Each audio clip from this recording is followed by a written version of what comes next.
Bună, eu sunt Miruna și bine ați venit la Human Habits.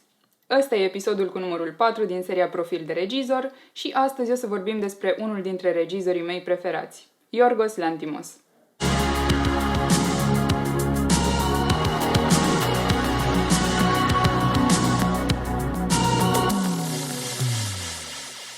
Ca să nu uit, voiam să vă spun că am făcut un playlist pentru seria Profil de regizor ca să găsiți acolo toate episoadele în ordine. Bun, așa cum v-am spus, astăzi o să vorbim despre Yorgos Lanthimos și ca să înțelegem mai bine contextul, o să încep cu biografia lui. Yorgos Lanthimos s-a născut pe 27 mai 1973 în Atena, mai exact în Pangrati, Grecia. În mare parte a fost crescut de mama lui pentru că tatălui era jucător profesionist de basket în echipa națională de basket a Greciei. Inițial, Yorgos a început să studieze administrarea afacerilor, dar în scurt timp s-a reorientat și a început să studieze la secția de regie de film și televiziune. Studiile de regie și le-a făcut la Hellenic Cinema and Television School Stavrakos. În anii 90, Lanthimos a experimentat în mai multe direcții. A făcut o serie de clipuri pentru o companie de teatru-dans, a regizat o grămadă de reclame, a regizat o grămadă de clipuri muzicale, scurtmetraje și teatru experimental. Primul lungmetraj pe care l-a făcut se numește My Best Friend și a fost lansat în 2001. După asta a făcut un film experimental care se numește Kineta și care a avut premiera în 2005 la Toronto Film Festival. Al treilea lungmetraj pe care l-a făcut se numește Dogtooth și a fost premiat la Cannes, iar ulterior a fost nominalizat la premiul Oscar pentru cel mai bun film străin. Și asta se întâmpla în 2009. Iar al patrulea lungmetraj, Alps, a fost premiat în 2011 la Festivalul Internațional de Film de la Veneția. Și pe scurt, cam ăsta a fost parcursul lui Yorgos Lanthimos către o carieră internațională.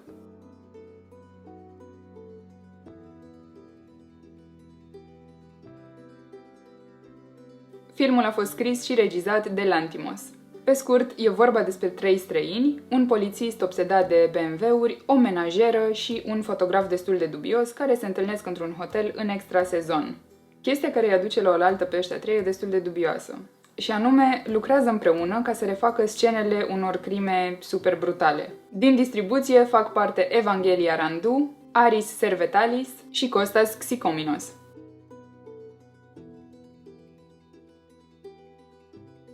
Filmul a fost scris și regizat de Lanthimos și e mega bizar. Pe scurt, e vorba despre 3 frați adolescenți, 2 fete și un băiat, care trăiesc izolați împreună cu părinții lor dubioși, obsedați de control. Practic, părinții încearcă să îi alieneze cât mai mult pe copii față de lumea reală din afară. Așa că merg atât de departe încât înregistrează lecții educative în care își mint copiii în legătură cu semnificația cuvintelor și lucrurilor. Ca să înțelegeți exact la ce mă refer, marea pentru copiii lor însemna un fotoliu. Singurul care iese vreodată din casa tip închisoare e tatăl și singura persoană din afară care intră vreodată în casa lor e Cristina. O tipă pe care tatăl o plătește să vină la ei în casă și să facă o chestie destul de deplasată. Normal că la un moment dat Cristina începe să complice lucrurile și de aici toată treaba devine și mai ciudată. În esență, cred că ăsta e un film despre liberul arbitru și despre cât de problematică poate să fie ideea că noi am putea să știm vreodată ce e mai bine pentru altcineva. Chiar dacă acel altcineva e un om foarte apropiat de noi, sau chiar dacă acel altcineva e chiar copilul nostru. Din distribuție fac parte Christos Sterigioglu, Michel Veli, Angeliki Papoulia și Christos Pasalis.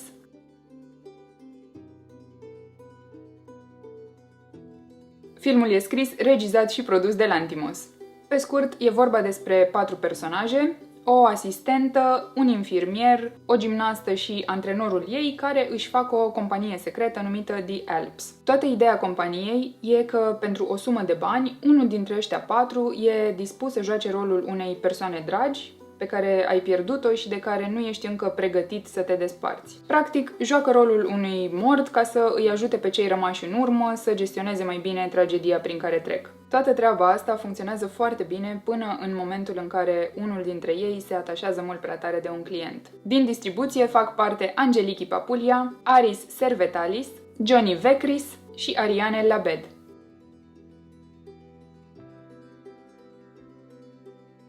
Filmul e scris, produs și regizat de Lanthimos. Acțiunea se petrece într-un posibil viitor distopic și e vorba despre David, care e proaspăt părăsit de soția lui. Din cauza asta, e obligat să meargă la hotelul pentru oameni singuri, unde are la dispoziție 45 de zile pentru a-și găsi dragostea. Dacă în timpul ăsta nu reușește să își găsească o parteneră, David urmează să fie transformat într-un animal la alegere. Iar David se gândește la un homar, de aici și titlul. Toată chestia asta cu transformarea e prezentată ca o oportunitate de a-ți găsi dragostea într-o altă specie și nu ca o pedeapsă. La hotel vedem tot felul de oameni care mai disperați să-și găsească o strategie și îl vedem în același timp și pe David, care încearcă să își dea seama ce își dorește cu adevărat. Și evident că sunt șanse mari să-și găsească dragostea fix acolo unde nu trebuie. Din distribuție fac parte Jacqueline Abrams, Olivia Colman, Colin Farrell, Rachel Weisz și Lea Seydoux.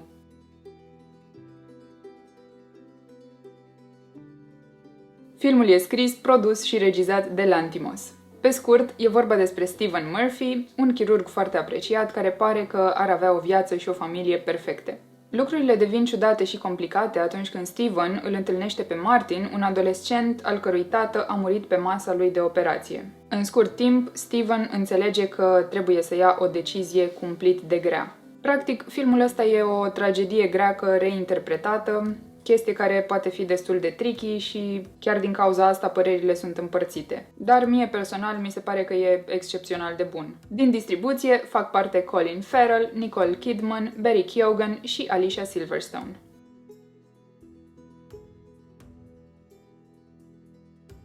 Acțiunea se petrece în Anglia la început de secol XVIII, în plin război cu Franța. În esență e vorba despre relațiile de putere dintre trei femei. Prima e Queen Anne, care încearcă să își depășească nesiguranțele și tendințele paranoice. A doua e Sarah, prietenă de încredere a reginei. Și a treia e Abigail, verișoara lui Sarah, care în prezent lucrează la palat făcând diverse chestii pentru că familia ei a ajuns foarte săracă. Motivația reginei e să fie luată în serios și să pară stăpână pe situație în timp ce își dorește să fie iubită. Motivația principală a lui Sarah e să își implementeze politicile cu privire la război, iar Abigail își dorește să își redobândească statutul și să nu mai depindă de mila altora. Între Sarah și Abigail începe un război pentru că amândouă au mize foarte mari și fiecare își dorește să devină favorita reginei. Din distribuție fac parte Olivia Colman, Rachel Weisz și Emma Stone.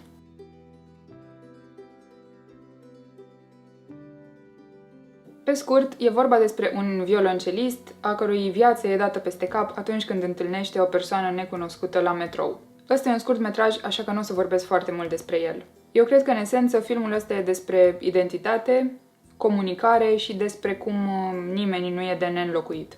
Nici chiar în propria viață. Din distribuție fac parte Matt Dillon, Daphne Patakia și Susan L.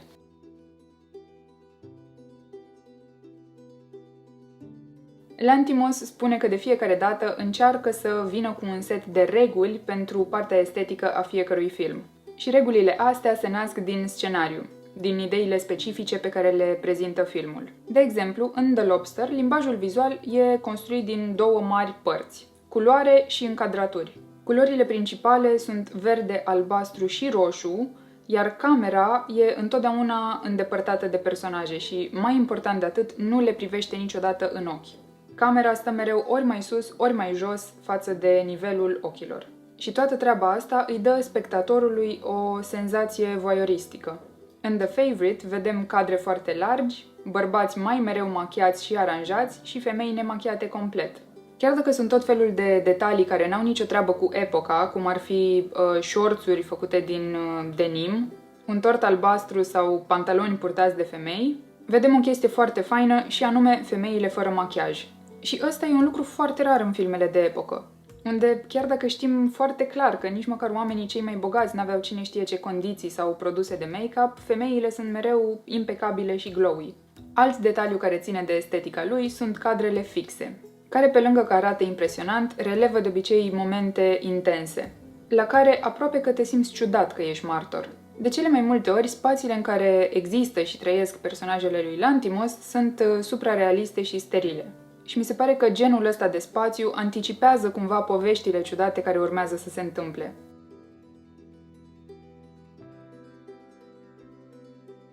Mama lui a murit când el avea doar 17 ani. Lantimos zice că evenimentul ăsta l-a marcat foarte tare, doar că și-a dat seama de chestia asta după niște ani. Pentru că atunci când s-a întâmplat, n-a avut ocazia să stea și să înțeleagă ce îi se întâmplă, pentru că trebuia să se întrețină, să meargă la școală și să lucreze. Lantimos, care e uneori comparat cu Lars von Trier, spune că el nu își dorește să șocheze. Intenția lui e să provoace. Își dorește să-i provoace pe oameni să gândească, să înceapă discuții și să vadă lucrurile și din alte perspective. Practic, îl interesează să se joace cu ideea oamenilor despre ce e normal și ce nu. Prin filmele lui nu vrea să spună nimic anume. Își dorește doar să expună anumite situații, să pună întrebări și să îi implice pe spectatori în poveștile respective. Ca mai apoi să vadă fiecare pentru el cu ce rezonează, ce îl sensibilizează și așa mai departe. Când a fost întrebat dacă i s-a părut dificil să regizeze The Favourite, având în vedere că personajele principale sunt femei, a spus că pentru el treaba asta nu contează.